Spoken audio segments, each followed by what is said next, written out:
various human activities. Human beings এর বেঁচে থাকার জন্য আর ভালো থাকার জন্য কি ব্রিথ করা উচিত?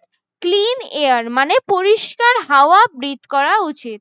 কিন্তু আমরা হিউম্যানসরাই অনেক কাজ করি এমন যার জন্য এয়ার পলিউটেড হয়ে যায়।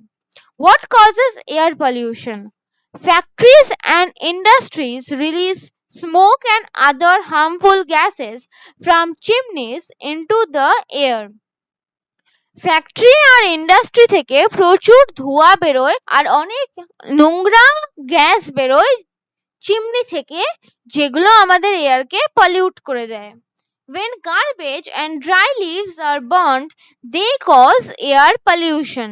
যখন গার্বেজ আর শুকনো পাতা আমরা পুড়িয়ে দিই তখন সেখান থেকে এয়ার পলিউশন হয়। Smoke from cars, buses